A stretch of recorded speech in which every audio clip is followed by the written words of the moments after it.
Action, Florida Senator Marco Rubio. Senator, this issue of this spy balloon really bothers me. First, they didn't want to tell we, the American people. It took 8 days for them to take action.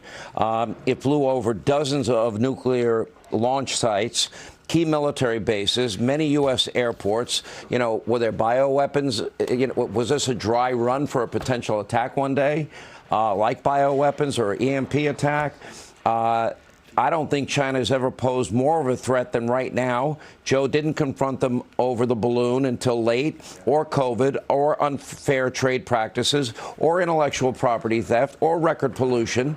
And why are we allowing the communist Chinese, Senator, please help me, explain to this audience, why are they allowed to buy our farmland, thousands and thousands of acres, our ranch land, thousands and thousands of acres, acreage, thousands of acres near our military installations? Why would we allow that? Would they ever allow us to buy their land? Because if so, maybe I'll invest in some Chinese ranch and farmland. Yeah, it was a bizarre speech all the way around. I mean, there's a lot of bizarre lines tonight. One of them had to do with China, where he said, name me one world leader. He actually screamed into the camera, name me one world leader that would trade places with President Xi. Basically, any dictator on the planet would love to be the president for life of the second largest economy in the world and a rapidly growing military that can fly balloons over the continental United States and have nothing happen to them. And that joins a list of a lot of bizarre things tonight. Look, tonight he recognized Paul Pelosi. Horrible attack. No one was in favor of it. Completely ignores the fact that sitting right in front of them is Brett Kavanaugh, where an assassin was arrested within steps of Brett Kavanaugh's door. Completely ignored that.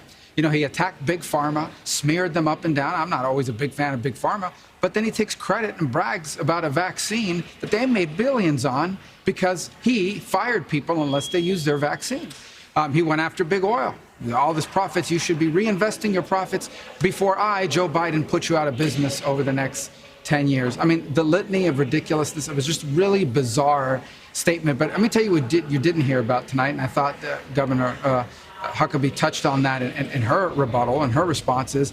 You didn't hear a lot of talk about pregnant men tonight. You didn't hear a lot of talk about some of these crazy things because they're pivoting now to an election mode, and they know all that stuff is toxic, so they're trying to pretend it's not happening, but it remains at the core and at the heart of their administration. Not a lot of woke talk tonight, except for the climate stuff, which, by the way, he doesn't tell you, benefits China, who make the batteries, who now dominate the solar panel industry and the like, and who continue to build more coal-fired plants than all the other countries of the world combined.